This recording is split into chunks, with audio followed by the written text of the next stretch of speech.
All right, 1-2-1-2 in the place to be. What is up, everybody? How y'all feel out there? Frank Red, once again, locked tight in the dungeon on a Thursday night following Thursday night football in the NFL. And I am excited to engage with you in conversation about what's going on in the world of sports. We're going to talk about what transpired tonight between the Chicago Bears and the Washington Commanders. The Chicago Bears got off the mat and got their first victory of the year, 40-20. Justin Fields, the All-American quarterback out of Ohio State, the potential bust in the minds of some. I don't think in the minds of astute football evaluators, people look at him like that. But he put on the show, and certainly DJ Moore, the wide receiver that they got, Chicago Bears got, to hopefully help Justin Fields out from the Carolina Panthers. Just went off tonight, 230 yards receiving, 3 touchdowns. Justin Fields had 4 touchdowns, so all-around good night for the Chicago Bears. And from the Washington Commanders' perspective, just pretty atrocious in the first half for them to come out and just kind of not play good football. You know, I don't know if the game was at 10 o'clock tonight or whatever the case, but they fought valiantly in the second half. But we got new ownership. You got jobs on the line. Ron Rivera, Magic Johnson now, a minority owner of the Commanders. They expect their team to come out and play with some heart and dedication. Not for 30 minutes in the second half like they did, but for the entire game. They certainly had the personnel, in my opinion, to put forth a better effort. But give the Chicago Bears a lot of credit because there's so much yapping on sports talk shows, on the radio. Chicago's a tough sports market, and they came out and played. I'm going to talk a little bit about Justin Fields in a way that kind of looks at the game a little differently, because I'm asking myself, and I'll ask you out there, how can a guy who is 6'3", 230 pounds, in the prime of his career, running a 4.3, 4.40, be a bust as a quarterback in this era of football, where it's basically, it looks a lot like Sandlot football. You know, the Frank Gifford, I can't even think of his name now, maybe the first Heisman Trophy winner. But it's Sandlot football. You know, you got a couple of plays that you run with an athletic quarterback, and you tell them to go out there and make plays. And that's what they did for Justin Fields tonight. That's a little more sophisticated than that. But I think that for those of you who watch football, I think you understand what I'm talking about. There's no way this guy's to be a bust. No way. It's a failure on the organization if Justin Fields is not successful. Hi, Vicky. What's up, Frank? I appreciate you. SG, what's up, brother? How you doing? I'm doing fantastic, man, because I'm doing something I love to do. And this weekend is going to be a heater in the world of sports. We're going to get into that as well. So we're to have a diversion in our lives to sit and talk about sports. And SG had a comment on DJ Moore. DJ Moore was phenomenal today. Yes, for the Bears, 8 receptions, 230. Yeah, I said that. Yeah, he was. He was outstanding. And Vicky, I'm gonna talk to you also because I got something that's called the Frank, Red, and Vicky Bowl. University of Illinois takes on the Nebraska Cornhuskers this weekend, and they're both 2-3. And when I look at this game, guess what? I don't care where they play.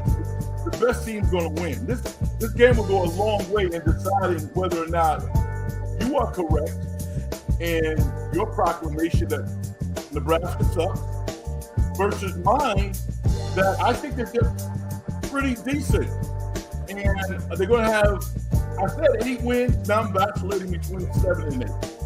But if they win 7 games, that means Nebraska is going to a Bowl. So I'll have my eyes locked tight on that game, and maybe you will as well. But let's talk about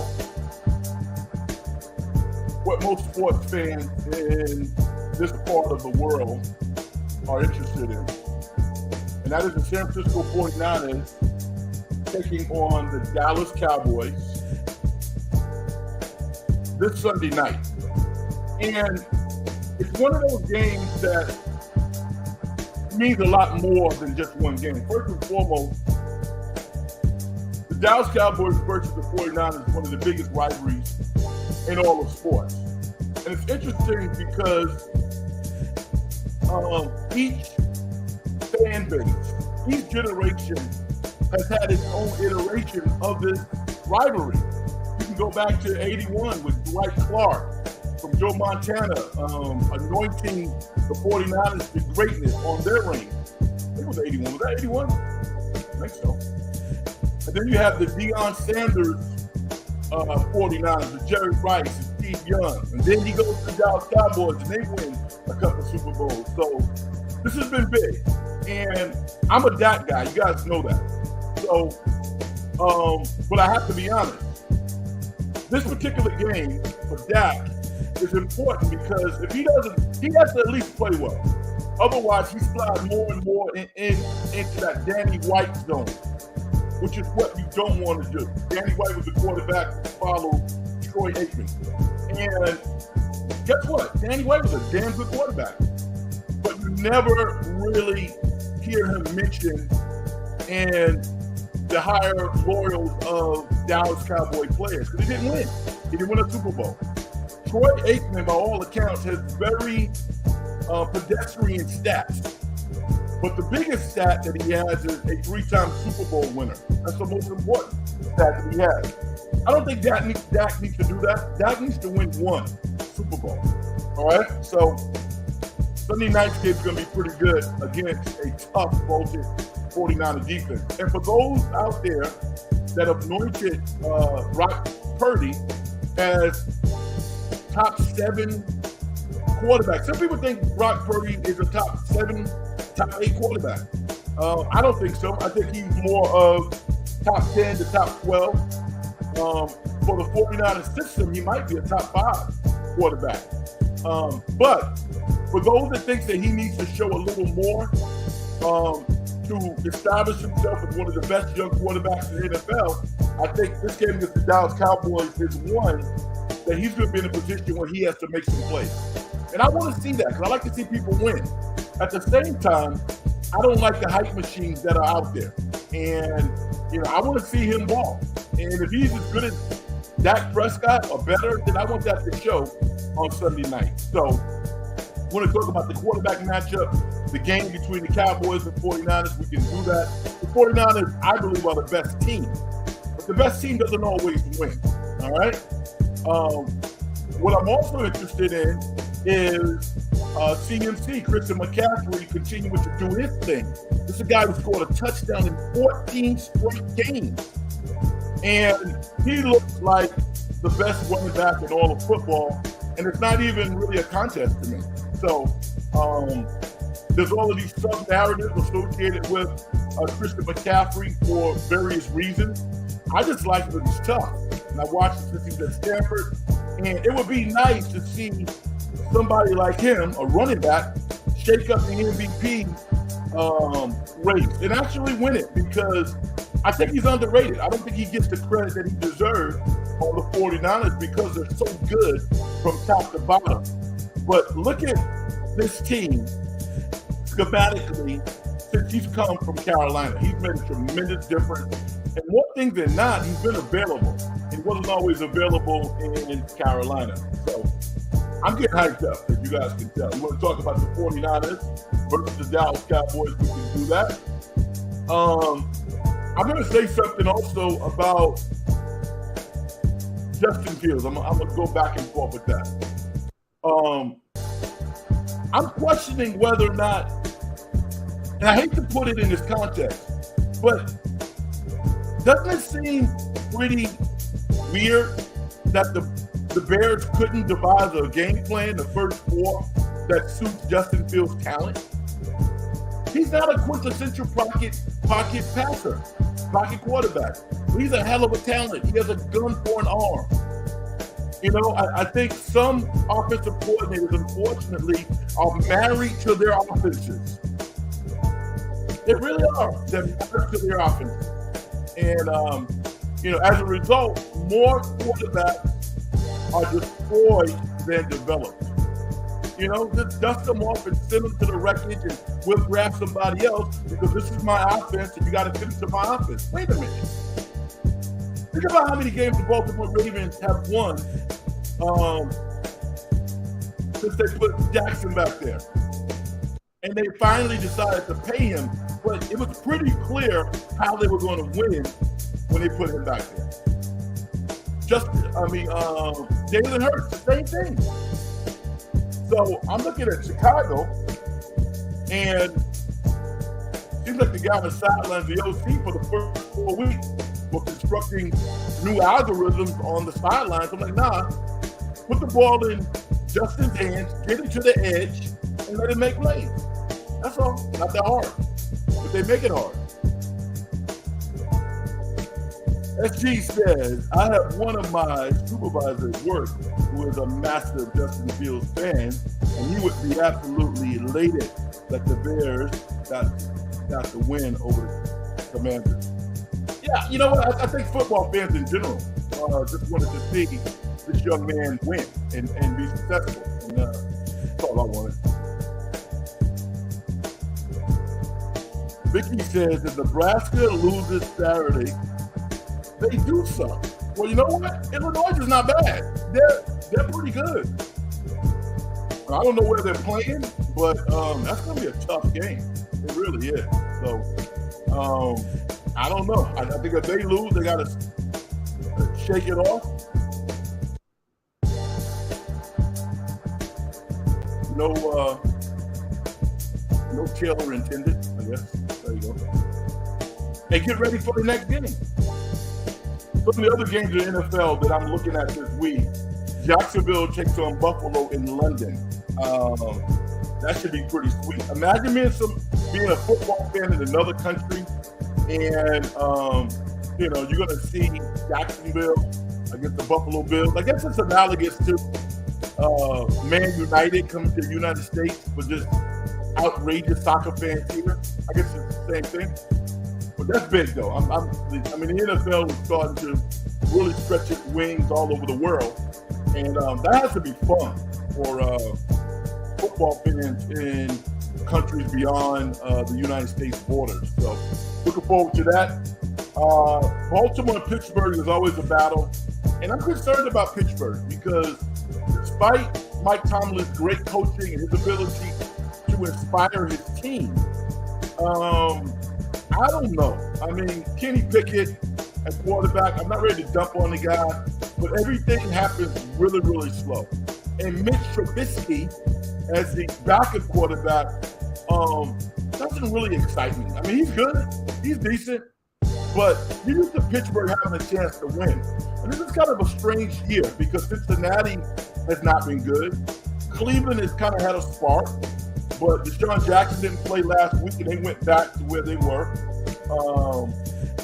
at the beginning of the year. So that division appears to be up for grabs. It really does. And I'm sure it's perplexing to Mike Tomlin. Not only has his quarterback not played well, but his defense has been inconsistent. So you would expect a very competitive game, close game between Baltimore and Pittsburgh, but I don't know how that's going to turn out. Now, the other game that I'm interested in seeing for a lot of different reasons is the New York Jets versus the Denver Broncos. They're going to go back to Denver to play that particular game. And that's another game that means more. You know, Denver wants to win because they want to win.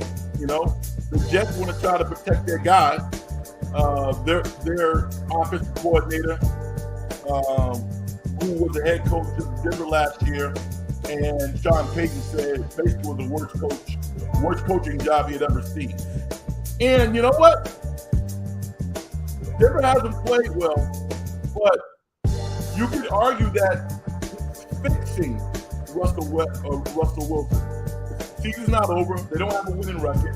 But nobody can say that Russell Wilson has gone out there and played bad football. Because he really hasn't. He's actually played pretty good football. So, SG, San Jose State is going up against the Broncos, Boise State University tomorrow. Yeah, you know what? I mean, hey, I know that's your school, but they're 1-4. I actually checked that out before I got on the show because I knew that you would probably say something about them. Things are not going well down in San Jose. If they beat Boise State, that would be a nice feather in their cap for a season that has not gone very well. So you keep your eye on that and you keep us informed. All right. You guys have any thoughts about any other NFL games other than the ones that I mentioned? I would love to see Justin Fields get it done in Chicago. This regime did not draft him. There got to be, like Atlanta. People are talking about Atlanta maybe making a trade for Justin Fields in the offseason if Chicago wants to move on. I think it'd be a terrible mistake from Chicago's perspective. From Justin's standpoint, he's from Georgia. He's from Atlanta. And he has a good team to play behind if he was on the Atlanta Falcons. And Chicago's not bad. I think he probably wants to make it there and build his own legacy. But if I am the Atlanta Falcons and I can secure him for a second and a third, or maybe even a first, depending upon where they wind up, I might do that because he's a talent. There's no doubt he's a definite talent. Now, the NBA season is upon us. A lot of us are basketball fans. We're sports fans, but we like basketball. Anybody notice my Knicks up? I'm sure you did. The Golden State Warriors take on the LA Lakers in their first preseason game on Saturday. LeBron's not playing. I can't imagine any primetime player playing more than 15 minutes. And I don't know. I assume the game is at night. I don't know. I won't be going to a preseason game. I'm actually going to the Cal football game Saturday against Oregon State. You know, I talk a lot about Cal and the local Northern California team. So I try to get out there at least once a year. So I'm going to go out to Cal on Saturday night to check them out. But some of the things that I'm looking for with regards to the Warriors, I'm itching to see Jonathan Kuminga. I've watched a lot of videos on YouTube. I want to see, is this going to be a breakout year for him? So Kuminga, Dario Saric, I want to see how he plays off the bench. Will he be a real strong contributor to the Warriors this year? Moses Moody, I'm really rooting for him. I want to see him play. And I hope that Rudy Gay has something left in the tank. Because if he does, he can make the team and be that, that ninth guy in the rotation. He's going to really help the Warriors. Brandon Podzinski, the first-round draft pick of the Warriors out of Santa Clara. I'm already convinced he's going to play the maximum number of games, the most games that he can play in the G League this year. And it's actually not a bad thing. It might be a little embarrassing for him, but he should look at it as an opportunity of a lifetime, to play in the G League and really work on his skills, because he does not have NBA skills at this point. He might have one NBA skill, and that might be shooting if he's wide open. But I've watched enough of him. I'm a talent evaluator, and there's so many different things that he needs to work on without the bright lights shining on him, having to produce on the fly.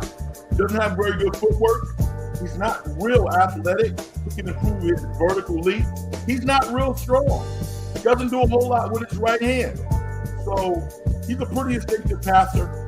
But if you go back and you look at the G League and you look at the real smart organization, did you know Derek White was the MVP of the G League? Yeah, he was. MVP of the G League.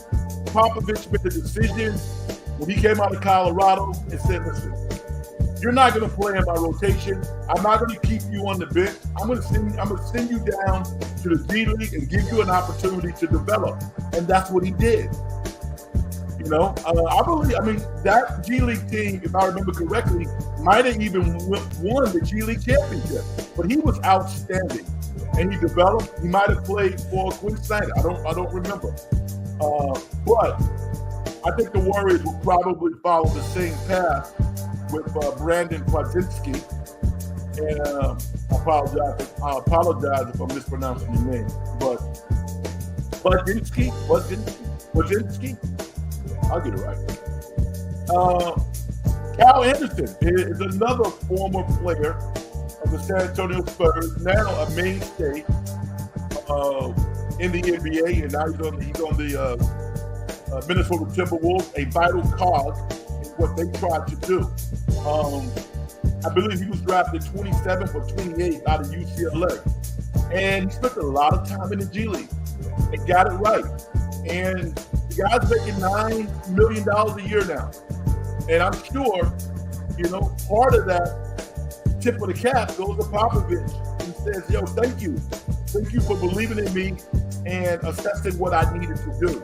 And I needed to develop my skills and utilize the talents that I have in the best way. And as a result, we're talking 7, 8, 9 years now. This dude is in the NBA and a very, very good player. So I'm hoping the best for Brandon. I don't see him playing a lot this year for the Golden State Warriors. Can't see that. And now the biggest news of the day. The Golden State Warriors, Joe Laker, has been awarded a WNBA team. And some of you might say, Red, what are you talking about? The biggest story of the day? No, I think it is. I think it is. And I'm going to tell you why.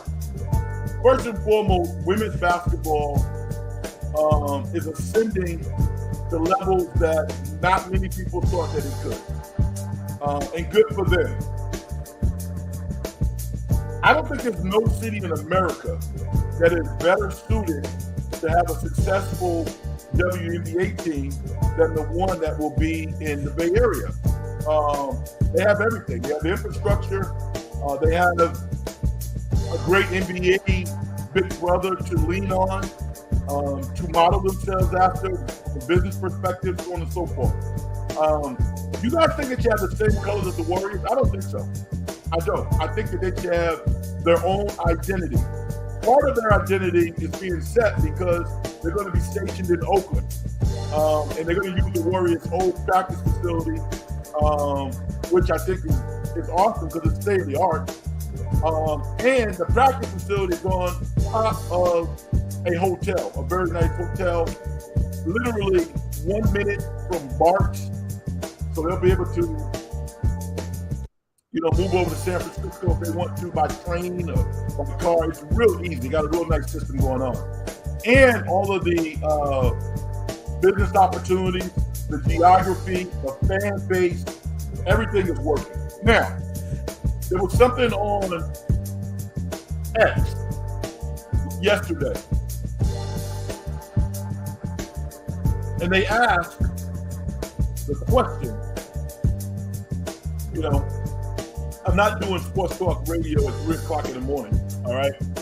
But what do you guys think would be a decent nickname, the best nickname for the WNBA franchise? Now, let's be legit. I mean, I saw some names online that were shocking, not real funny. You know what I'm talking about. But I put one out there. I said that they should be called the Bay Area Crusaders. Now, Laker, I believe, came out today and said that the Golden State tag is going to be there. All right? I'm okay with that. The Golden State Crusaders. I've looked online now for, the past 30 hours, and I have not heard a name that's better than that. SG, this is practical and some might say not bad. The Bay Area Golden Ladies. You can be a little more creative than that. You know, the Golden Ladies, I mean, okay. Not horrible, but I think the Golden State Crusaders is better. And I'm going to tell you why. Because you think of a Crusader, you think of like an entity coming in to save the day, right? By air, by land, and by water. Crusaders. And I think Crusaders, when you hear it, it's not male, it's not female, it's an entity.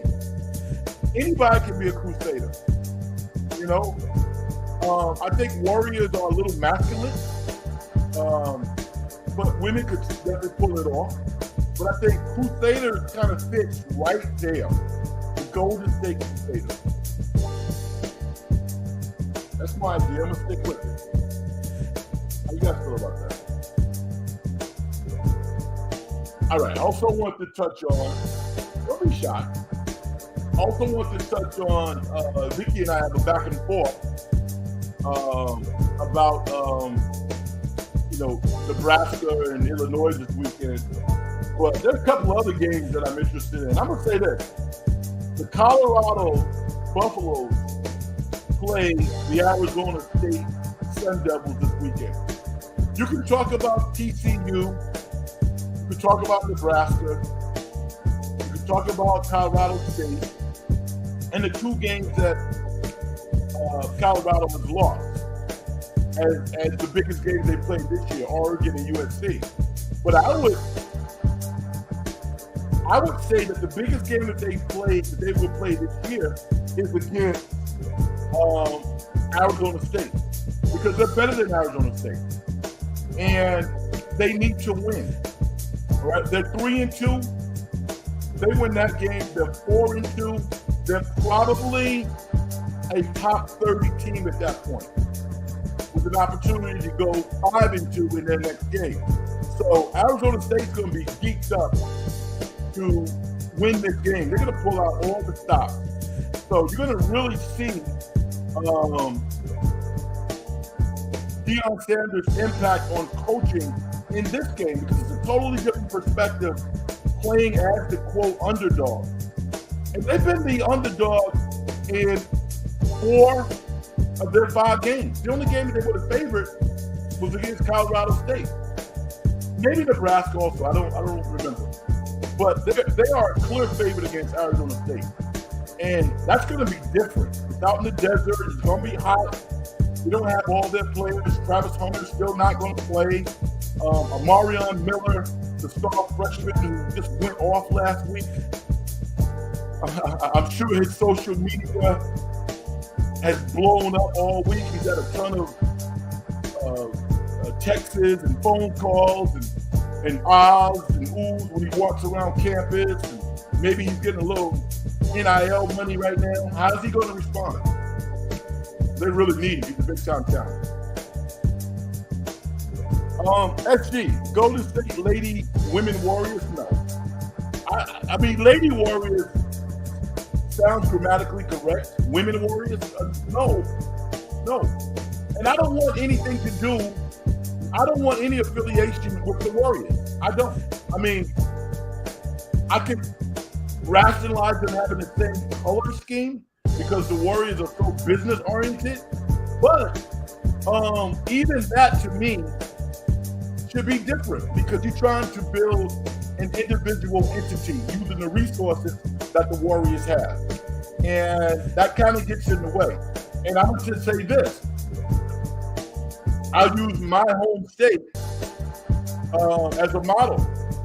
The New York Liberty in the metropolitan area has found a way to carve out its own niche. Right? The Knicks owner used to own them. He doesn't own them anymore. The Brooklyn Nets, Joe Tsai owns the New York Liberty. And they don't resemble the Brooklyn Nets at all in terms of color scheme or anything. They're their own entity. The women deserve it.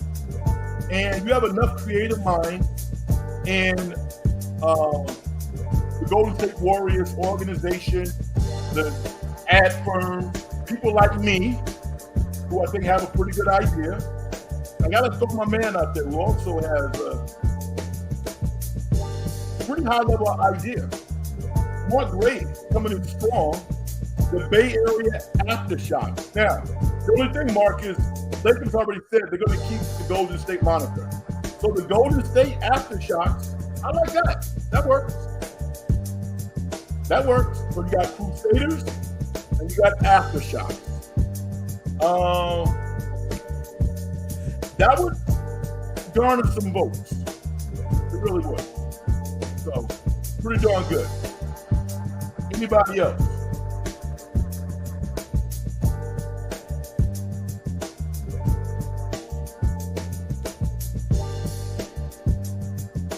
Bay Area Golden Queens? No, we don't want that.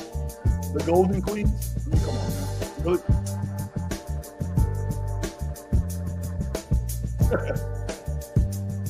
Keep guessing. Keep at it. Yeah, we're just moving around. That's kind of what those are the topics that I had. I mean, there might be some other stuff out there. Oh, okay, you being funny? As she said, he's being funny. Okay. There might be some other stuff out there that you guys have on the sports radar. I mean, to me, I'm a casual baseball fan, so I'm never going to fake that. I'm excited that Houston is in MLB, the playoffs, and they're going to take on Minnesota, I believe. So I would love to see the Astros repeat. It'll get interesting for me if Houston is able to advance. Now, one of the things that I was keen on watching baseball, and I just got so mad and so upset by this. How many former Oakland A's players are in the playoffs?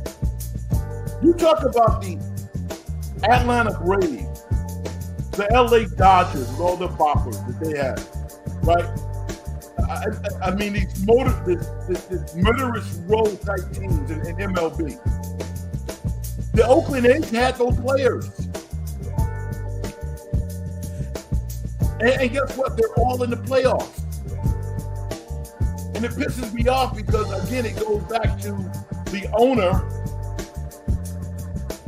lying on the fans, saying that they didn't support the team, when the fans did support the team. They didn't support the team by trading all of the best players away.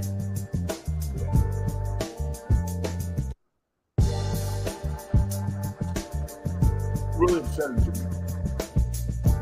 But I'll save that for another day. Would you be shocked if the Dallas Cowboys beat the 49ers on Sunday? I wouldn't. I wouldn't be surprised if the 49ers won. They're the better team.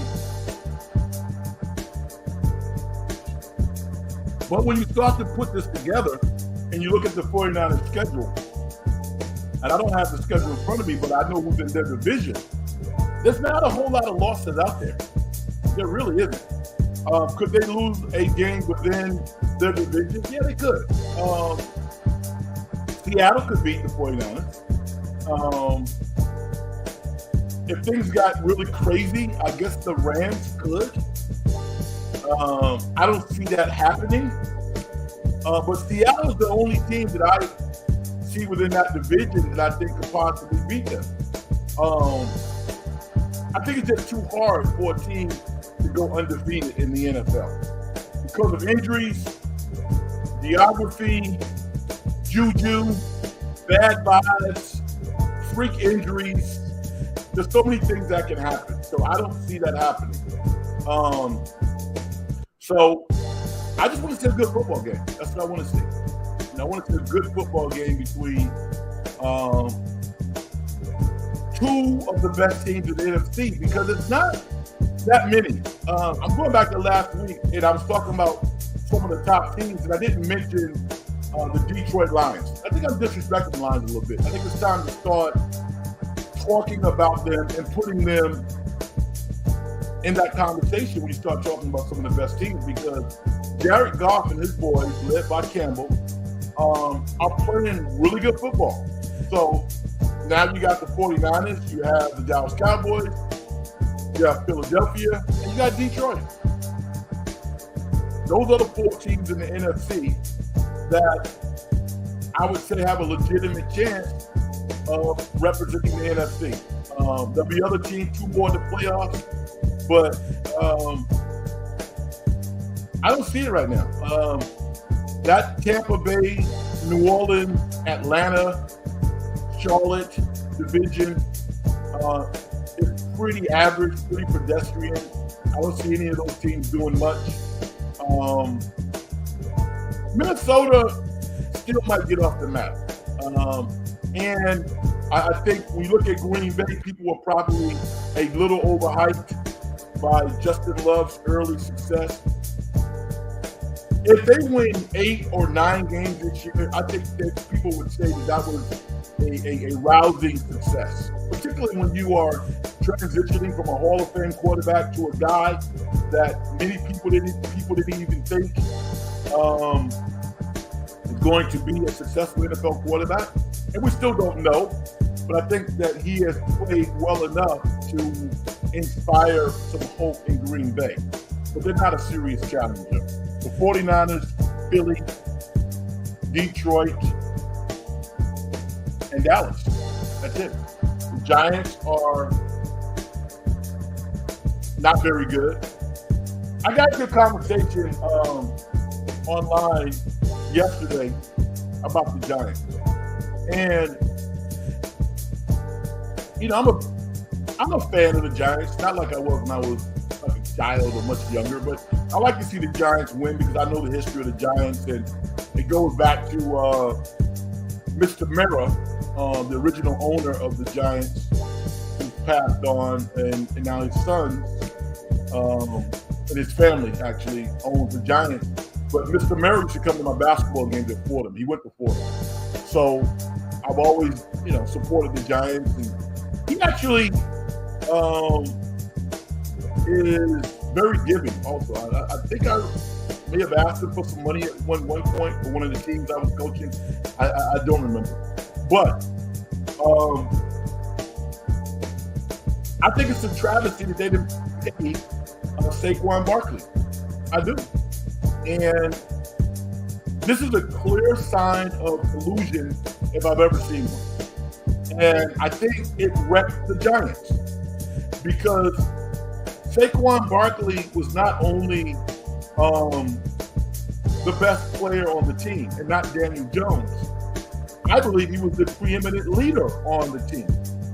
And when he did not receive a contract representative of that, and maybe overpaying him a little bit. I don't have a problem with players getting overpaid if they work their tails off. I don't. Football is not a spreadsheet to me.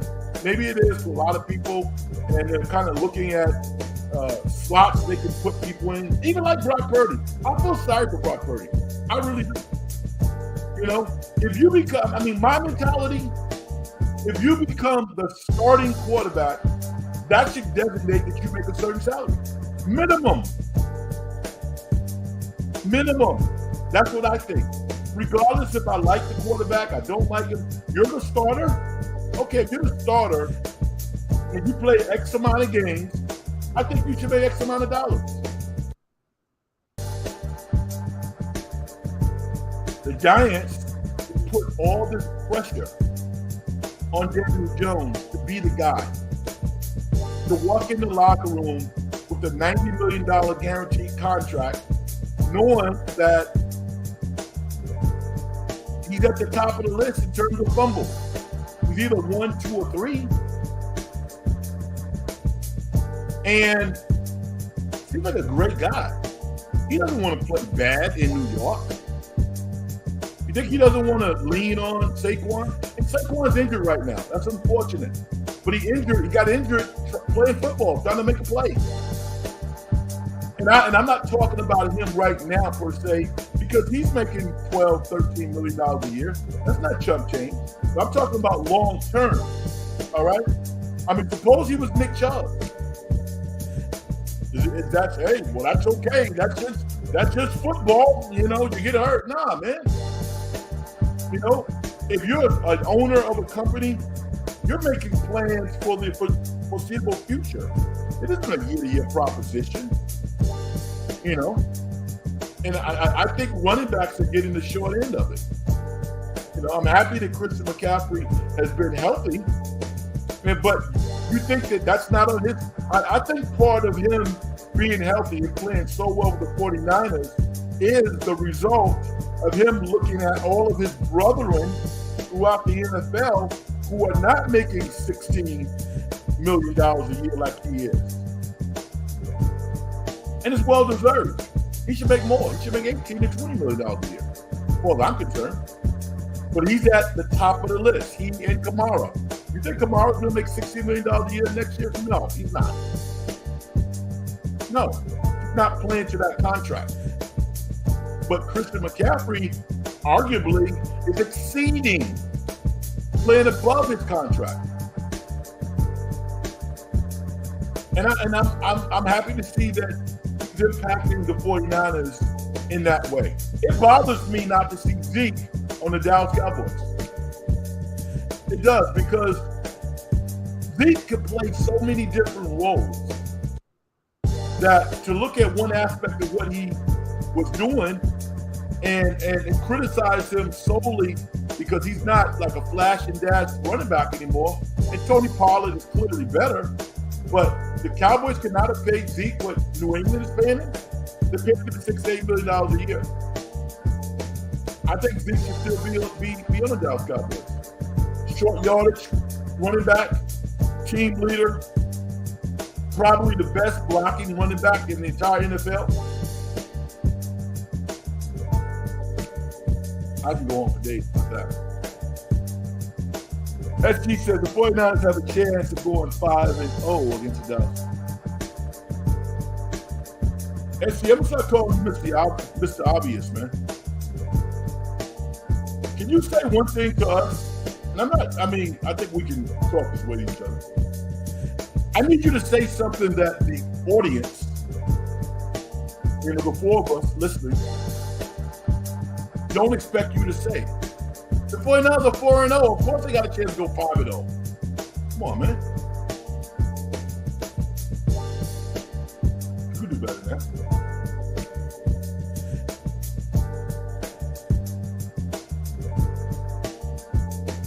Last week I forgot to mention, I'm going to go this week also, but I went and saw the movie, The Creator. Sci-fi movie starring David Washington. Some of you might know of him. I hate to reference him in this way, but he's Denzel Washington's son. And I guess when he wins his own Oscar, then he will no longer be referenced in that way. He's a talented actor. Sounds just like his dad. I'm sure that doesn't hurt when he goes to audition for Hollywood directors. But he's his own guy, and he's a talented actor. And he stars in a movie called The Creator. And it's about, essentially the movie is about AI gone crazy.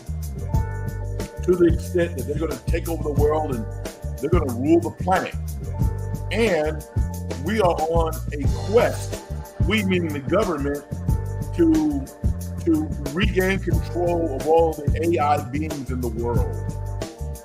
And this young girl, who David Washington, his character, is responsible for protecting. That's the premise of the movie. So he is so engaging. I would say watch the movie just because of this little girl's performance. She looks like she's 4 or 5. She's probably 7 or 8. I don't know how old she is. but she is fantastic, and I am excited about her future in movies. So, is it the greatest movie that I've ever seen before? No, it's not. On a grading scale, A, B, C, D, F, I'll give it a B, solid B. So if you got a couple hours, and you like movies the way that I do, then maybe you'll check it out. Next few wants me to comment on something that transpired. Thoughts on Dick Butkus passing away at the age of 80, who was a legendary linebacker for the Chicago Bears, and he was arguably the most fiercest monster of the Midway. Yeah, I'm too young to have seen Dick Butkus play in his heyday. I got wind of Dick Butkus more as an actor and kind of as a commentator. But like you, I am aware of his legacy, and it's phenomenal. The thing that was shocking to me about Dick Butkus, as I was doing a little research, Dick Butkus never made the playoffs as a member of the Chicago Bears. He played for a lot of bad teams. And because of injury, he retired at 31. And it's ironic because he and Gale Sayers were drafted in the first round in the same class. And Gale Sayers' great career, this wonderful talent, his career was over after 6 years. And he still made the Hall of Fame. That's how great he was. And Dick Butkus retired at 31. Can you imagine that? Tom Brady played quarterback until he was 45, 46 years old. That was shocking to me. I didn't realize Dick Butkus had retired at 31. That was shocking. But great player. Passed away at 80. RIP to him. And all prayers go out to his family. It's hard for me to kind of look at people getting older and dying. It's tough, man. It's really hard for me because we're getting younger. We're not getting older, and when we look at people who have influenced our lives,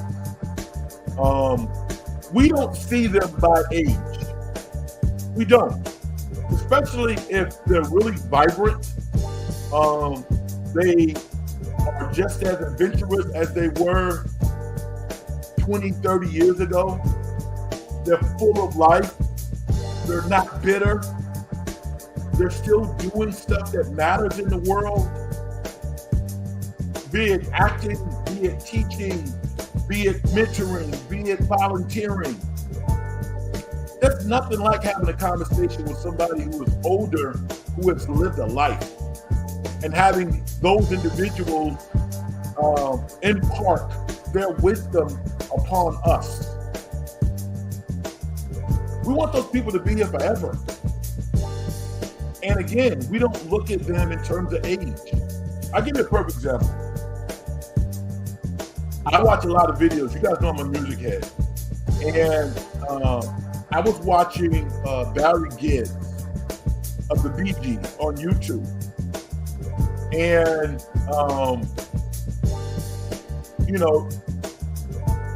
he was playing his guitar for someone who was interviewing him. And the person was just crystallized, looking at him, still doing his thing. I don't know how old Barry Gibbs is. He got to be 80, 70. I mean, he's up there. But he's lost his brothers. I believe both of his brothers have passed. His younger brother died, Andy Gibbs, at a young age, who was also very talented. And I mentioned him because if you are a music head, the Bee Gees is one of the best groups in the history of music. Collectively, the Bee Gees, they're as good as any songwriting team that we've ever seen. They made some of the best songs in the history of music. Still doing it. Doesn't look the same, but still adventurous enough to, even if he has arthritis in his fingers, to share that with someone for the first time who might not know of his music. You know, those are the types of moments I'm talking about when I think of people who are older. You know, and I have some friends who are older, and you know, the moments and the times that we have to spend together is really, really cool, because even if it's not vocalized, they appreciate people spending time with them as much as you presumably like spending time with them. So these relationships that we all share with people, as distant and as extreme as they might be in terms of age, are really close, and there's a real commonality, and there's a real connection there. I would hope that everybody has those types of relationships, because they matter, particularly when you're talking about things that matter. History, sports, recipes, sports moments, you know, things that happen in society, good and bad. That's why I don't understand why anybody would want to denounce or suffocate history. It's important. It really is. And, you know, the artifacts alone won't do it. Even the videos really won't create the context that human connection does. That communication, that conversation that you have with someone. You know, the first time the Philadelphia, I mean, you look at Dr. J now, right?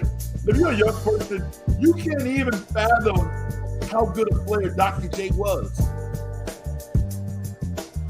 Yeah, I mean, people talk about like Michael Jordan now, like such and such. I don't know if Jordan be good in this stuff. What?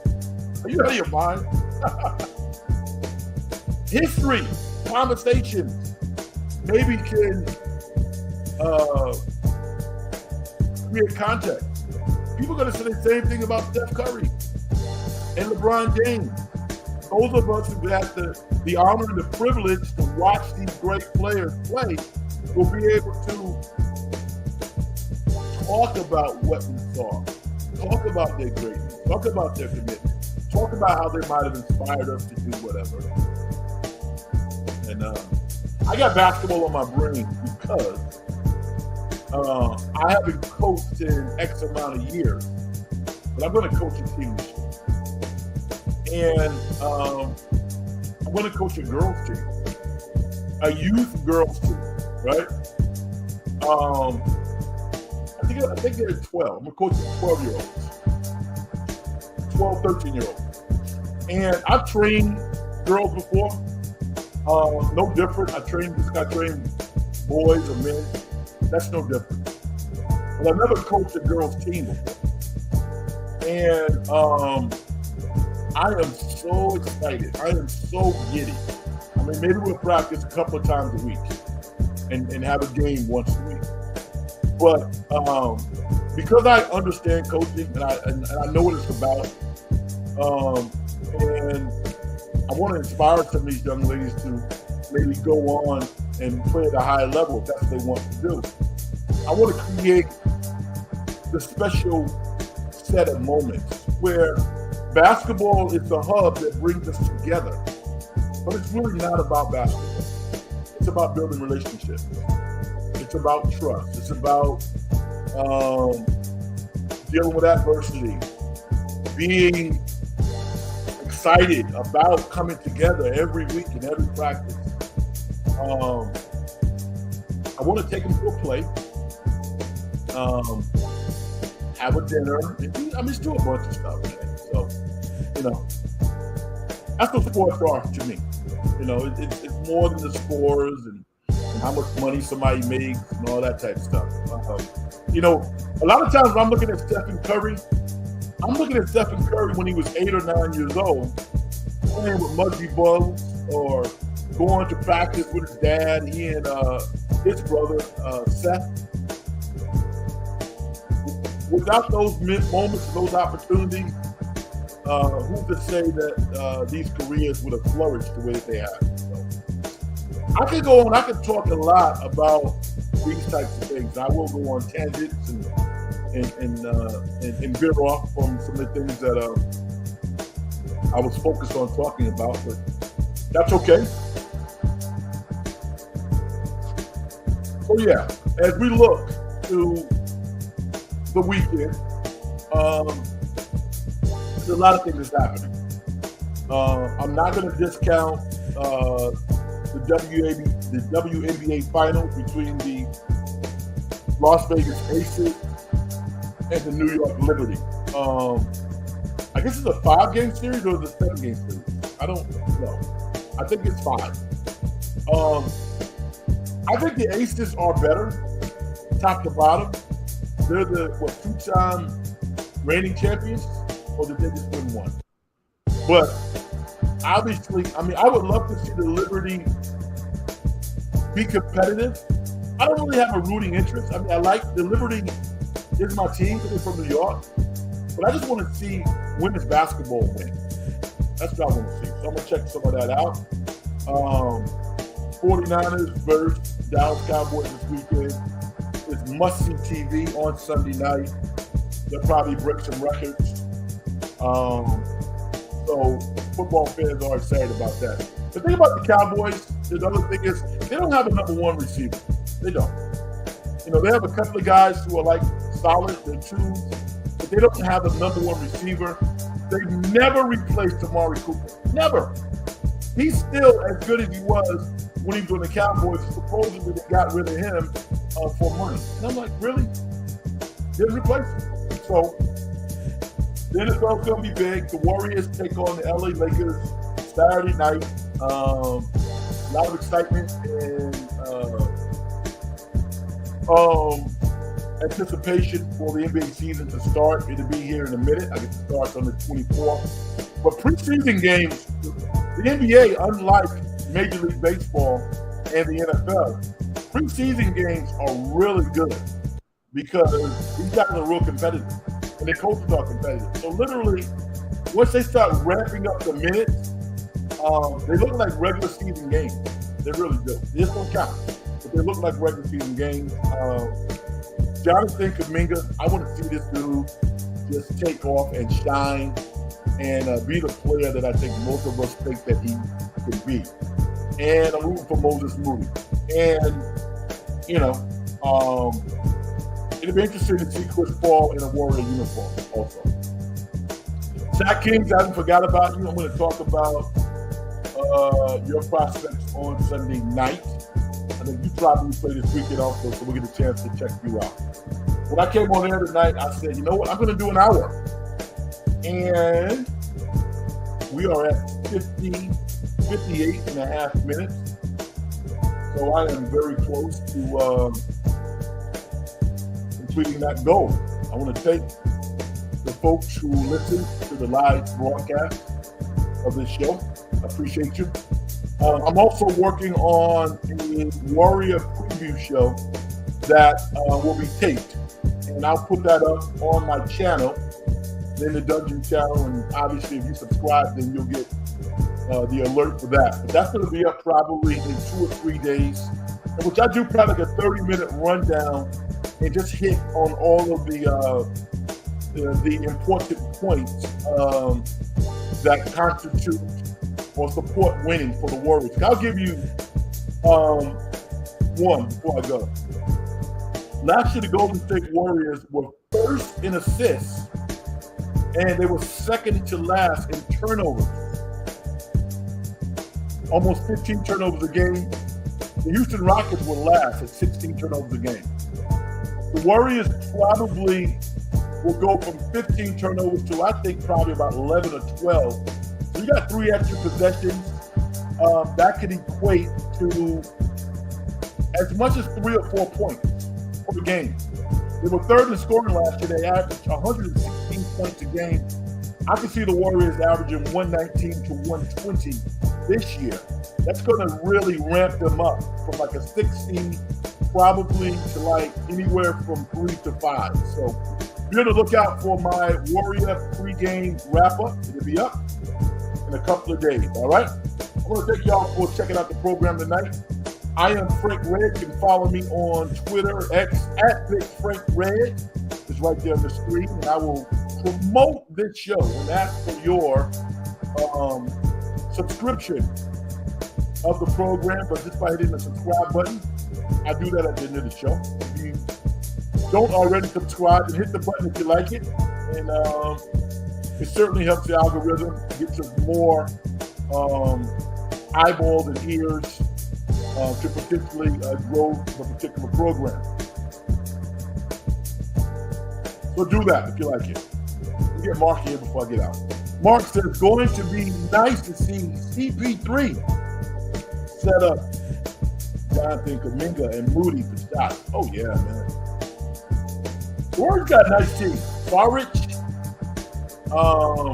I'm excited, dude. And I didn't mention Trace Jackson, but I'm rooting for this kid. Get out of Indiana. I think he might get some time, and that'll be cool as well. All right. Success in getting paid is a manifestation of the whole process. If you as an individual don't do things that other people make their lives better, as far as I'm concerned, you haven't done nothing. All right. I'll talk to you on Sunday night. I'm Frank Red, everybody. This is the In the Dungeon program. Peace.